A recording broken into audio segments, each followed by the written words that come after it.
Okay, I just wanted to explain this Truma fault code and how to prevent it coming back again.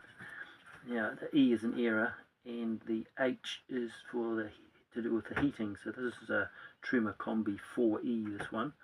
Now the 515 is the combustion air fan motor is out of tolerance.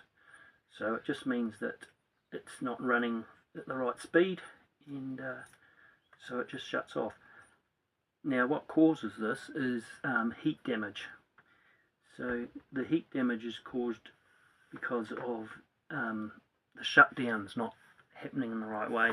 So you've got to allow the overruns on this thing, which is probably about 10 minutes. We allow 15 minutes for it to do its overruns.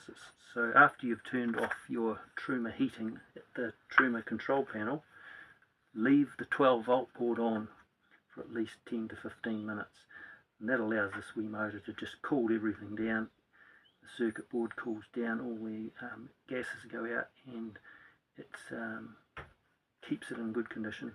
But there's a couple of things that can turn it off accidentally. One of them is if you've just turned off the Truma heating board at the board, and you go and plug in your car to the towing electrics, that turns off the 12 volt, and if this hasn't finished its overruns, heat damage will happen. The other thing that can happen is if you let your house battery get too low, and it shuts everything off once it gets below, I think it's 11 volts, and that turns off this as well. So that's those two things. Yeah, so the best way to prevent this happening is just to make sure that you give it plenty of time. As I said, we allow 15 minutes.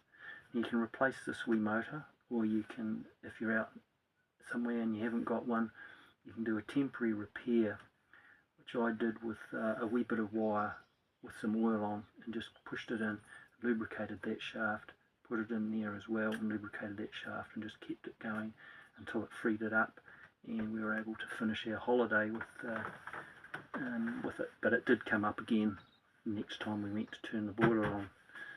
So yeah, it's easy enough to find it. It's just down in here, the combustion thing, and that cover just pops off like that. And 3 screws hold it on that we plug in, and the new one comes with a new gasket.